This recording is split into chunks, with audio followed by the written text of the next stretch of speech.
നമ്മൾ ഒന്ന് മൗലിദ് ഏതാ? മങ്കൂസ് മൗലിദ് അല്ലേ?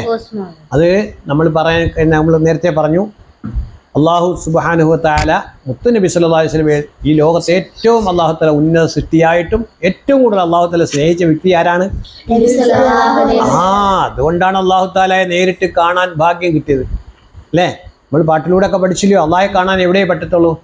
സ്വർഗത്തിൽ വെച്ചേ കാണാനൊക്കത്തുള്ളൂ. ആരെ കാണാൻ? അള്ളാഹുവിനെ. ആ പാട്ട് നമ്മൾ പഠിച്ചില്ലയോ? ഏത് പാട്ടിലാണ് പഠിച്ചെന്നറിയോ? സ്വർഗത്തിൽ വെച്ച് കാണാൻ പറ്റുമെന്നുള്ളത്. വീട് നല്ല വീട്, എൻ്റെ സ്വന്തം വീട്, ഉപ്പയുള്ള വീട്, ഉമ്മയുള്ള വീട്, സ്നേഹമുള്ള വീട്, നന്മയുള്ള വീട്, റബ്ബ് തന്ന വീട്, എൻ്റെ സ്വന്തം വീട്.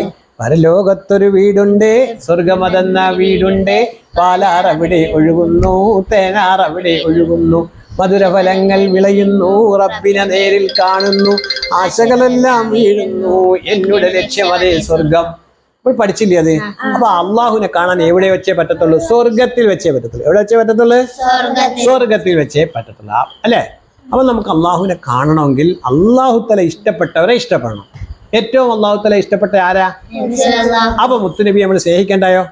ആ മുത്തുനബി സല്ലല്ലാഹു അലൈഹി വസല്ലം സ്നേഹിക്കുമ്പോ എങ്ങനെ വേണം നമ്മള്? നബിയെ സ്നേഹിക്കുന്ന കൊണ്ട് സ്വലാത്ത് ചെല്ലുക, നബിയുടെ മദ്ഹുകൾ പറയുക. നബിയുടെ മദ്ഹുകൾ എന്ന് പറയുന്നതാ നബിയെ പുകഴ്ത്തി പറയുന്നതാണ്.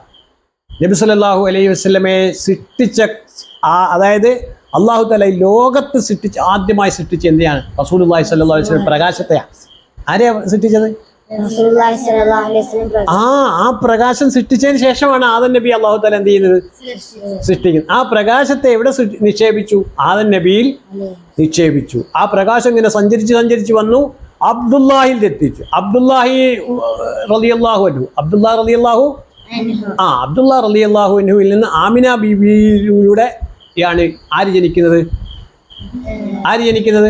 നബി സല്ലല്ലാഹു അലൈഹി വസല്ലം. അപ്പൊ ആ പ്രകാശം എന്തായി? പൂർണ്ണമായി അല്ലേ? ആ പ്രകാശം പൂർണ്ണമായി. ആ പൂർണ്ണമായ പ്രകാശത്തെയാണ് നമുക്ക് കിട്ടിയേക്കുന്നത്, മുത്തുനബിയെ. ആ മുത്തുനബി എത്ര വർഷം ഇവിടെ ജീവിച്ചു?